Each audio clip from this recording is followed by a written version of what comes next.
Public మీటింగుల్లో దేవుళ్ళ మీద ఒట్టు పెట్టి రేవంత్ రెడ్డి గారు చెప్పారు. కానీ ఈరోజు దారుణంగా రాష్ట్ర శాసనసభలో రుణమాఫీ అయిపోయింది, 2 లక్షల పైన చేయము అని చెప్పి ఇవాళ వ్యవసాయ శాఖ మంత్రి చెప్తున్నారు.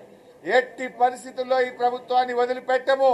2 లక్షల పైన ఉన్న వాళ్లకు మీరు చెప్పిన మాట ప్రకారంగా ఈ రాష్ట్రంలో ప్రతి రైతుకు రుణమాఫీ అయ్యేదాకా బీఆర్ఎస్ పార్టీ ఈ కాంగ్రెస్ ప్రభుత్వాన్ని రేవంత్ రెడ్డిని నిలదీస్తూనే ఉంటుంది, ప్రశ్నిస్తూనే ఉంటుంది. నేను రాష్ట్రంలో రైతాంగానికి కూడా మనవి చేస్తా ఉన్నా. రైతు సోదరులారా, ఎక్కడికక్కడ కాంగ్రెస్ పార్టీ నాయకులను, ఎమ్మెల్యేలను, మంత్రులను ఈ రేవంత్ రెడ్డి గారిని నిలదీస్తూనే ఉండండి, ప్రశ్నించండి.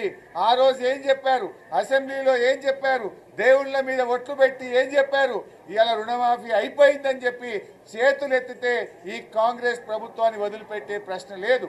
రాష్ట్ర వ్యాప్తంగా బీఆర్ఎస్ కార్యకర్తలు, రైతు సోదరులు అందరూ కూడా ఎక్కడికక్కడ ఈ కాంగ్రెస్ పార్టీ ప్రభుత్వాన్ని నిలదీయాలని చెప్పి మేము కోరుతా ఉన్నాం.